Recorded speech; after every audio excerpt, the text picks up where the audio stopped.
Hello students, today we are going to start respiratory system in humans। आज हम लोग देखेंगे कि ह्यूमन के अंदर जो रेस्पिरेटरी सिस्टम होता है वो कैसा होता है और किस तरीके से वर्क करता है। ओके, ये देखिए, ये आप लोगों का डायग्राम है ह्यूमन रेस्पिरेटरी सिस्टम का। देखिए कौन कौन से पार्ट्स होते हैं। अगर हम लोग बात करें तो यहाँ पे ये होते हैं आप लोगों के नॉस्ट्रल्स। क्या होते हैं? नॉस्ट्रल्स। जैसे आप लोगों ने मतलब जो दो उसके अंदर जो होल होते हैं हम उसको क्या बोलते हैं? नॉस्ट्रल्स बोलते हैं। यानी इन्हीं नॉस्ट्रल से एयर होती हुई कहाँ आती है? इस नेसल पैसेज में हुई आती है। ठीक है, यहाँ से होती हुई कहाँ आएगी? फेरिंग्स में आती है। फेरिंग्स से होती हुई कहाँ आएगी? लैरिंक्स में आती है। फिर यहाँ से विंड पाइप में होती हुई इस तरीके से यहाँ से ऐसे करके पूरे क्या हो जाती है? ये इसके अंदर स्प्रेड हो जाती है। अब देखिए कैसे। यहाँ से एयर क्या करेगी? एंटर करेगी। एयर क्या करेगी? एंटर करेगी और नेसल पैसेज से होती हुई कहाँ आएगी? आप लोगों की फेरिनेक्स में आएगी। किस में आएगी? फेरिनेक्स में।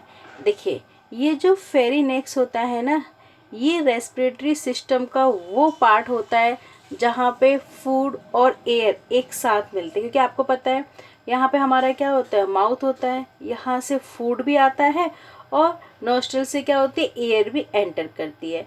तो ये वो पार्ट है, इससे मतलब यहाँ पे फूड और एयर एक साथ तक रहते हैं, लेकिन इससे आगे क्या हो जाएंगे? दोनों का जो रास्ता होगा ना वो अलग अलग हो जाता है। यानी फूड पाइप में जाएगा और जो विंड है वो विंड पाइप में जाएगी।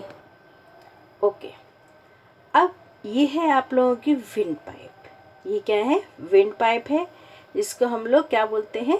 ट्रेकिया भी बोलते हैं। क्या बोलते हैं इसको? इसको हम लोग बोलते हैं ट्रेकिया। अच्छा, अब देखिए ये जो हमारा विंड पाइप है ना, ये जो विंड पाइप है इसके ऊपर कार्टिलेज की रिंग बनी हुई थी। ये जो आपको सर्कल दिखाई दे रहे हैं ये क्या है?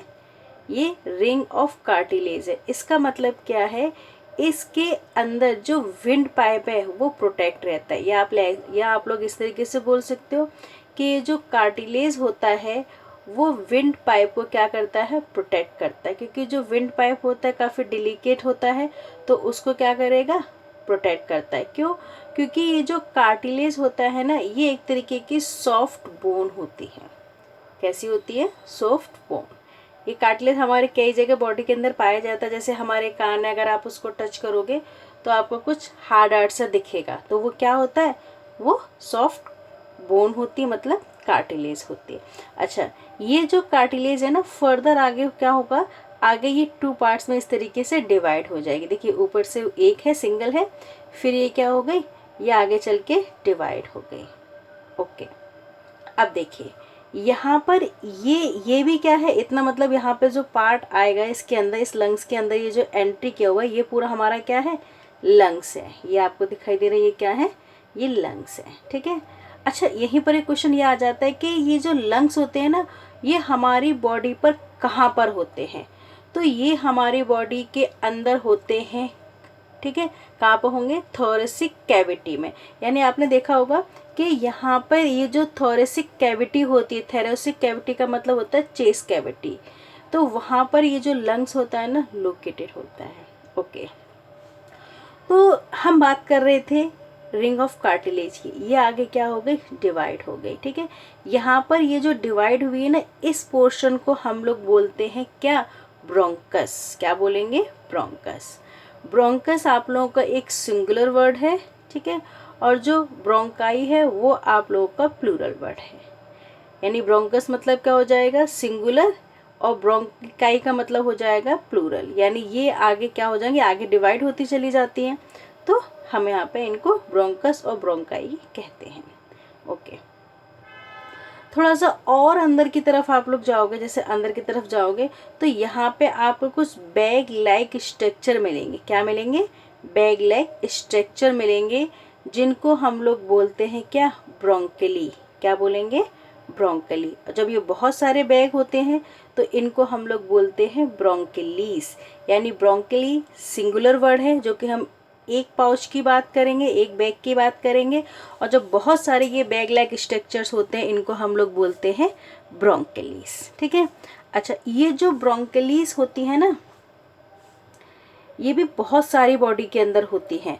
तो जब बहुत एक अगर हम एक की हम लोग बात करें तो इसको हम लोग बोलेंगे क्या, एल्वोइलियस। क्या बोलेंगे इनको, इनको हम लोग बोलेंगे एल्वोइलियस। और जब प्लूरल होगी तो हम इसको बोलेंगे एल्वोइली। या आप यहाँ पर ये भी कह सकते हो कि जैसे ये जो रिंग ऑफ कार्टिलेज है फर्दर आगे क्या हो जाएगी, बहुत जाके पतली होती चली जाती है। ठीक है। और जब पतली होती चली जाती है तो ये जो मतलब पतली वाली जो ब्रांचेस होती है ना, इनके ऊपर रिंग ऑफ कार्टिलेज नहीं होती है। ठीक है। तो आप एक तरीके से आप ये भी बोल सकते हो कि ये जो पतली वाली, ठीक है, ये जो मतलब ऊपर से जो रास्ता आया हुआ है विंड पाइप का, आगे चल के क्या हो जाता है, ये काफ़ी थिन हो जाता है। तो उसको हम लोग ब्रोंकेली भी कह सकते हैं। ठीक है। ओके, तो एल्वोइलिस ये क्लियर हो गया। पाउच लाइक स्ट्रक्चर्स होते हैं ये आप लोगों के। ठीक है। सिंगुलर होगा तो एल्वोइलस और प्लूरल होगा तो एल्वोइली। अच्छा, एक बात और मैं आपको बता दूं कि यहाँ से इस नोस्ट्रल्स के थ्रू जो एयर हमारे बॉडी के अंदर एंटर करती है तो हमारी नोज के अंदर म्यूकस होता है और हेयर होते हैं। ये तो आपको पता है कि हमारी नोज में क्या होते हैं, हेयर्स होते हैं बहुत सारे, और म्यूकस होता है। इनका काम क्या होता है, इनका काम होता है एयर को फिल्टर करना है। इसीलिए आपने देखा होगा कि हमारी नोज़ के अंदर कुछ मतलब सॉलिड सा पार्टिकल जमा हो जाता है। तो वो सॉलिड पार्टिकल्स कुछ और नहीं होता, वो डस्ट के पार्टिकल्स होते हैं। क्यों? क्योंकि जो म्यूकस होता है एक काफ़ी स्लिपरी सब्सटेंस होता है। तो जो डस्ट होती है ना, वो उससे क्या हो जाती है, चिपक जाती है, जिसकी वजह से क्या हो जाता है, वो जो डस्ट होती है उसके साथ पेस्ट होके काफ़ी वो हार्ड हो जाती है। ठीक है। और हमारी बॉडी के अंदर मतलब जो एयर अंदर जाएगी वो एकदम क्लीन एयर जाएगी। ओके।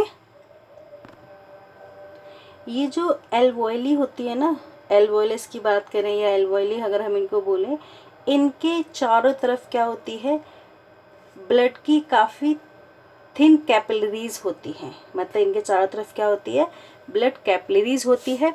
और रेस्पिरेटरी सिस्टम का ये वो पार्ट है जहाँ पर क्या होता है, गैसेस एक्सचेंज होती हैं। ठीक है। क्योंकि यहाँ तो क्या था, गैसेस जो थी वो पास होती हुई नीचे आ रही थी। ठीक है। और एल्वोइलिस में क्या हो जाता है, गैसेस का एक्सचेंज हो जाता है। ठीक है। यानी ऑक्सीजन बॉडी के अंदर आती है और CO2 बॉडी से बाहर निकल जाती है। तो गैस का एक्सचेंज कौन करता है, तो यही एल्वोइलिस करती है। ठीक है। तो ये था आप लोगों का रेस्पिरेटरी सिस्टम के ह्यूमन के अंदर कौन कौन से रेस्पिरेटरी सिस्टम के अंदर पार्ट्स आते हैं, किसका क्या वर्क होता है।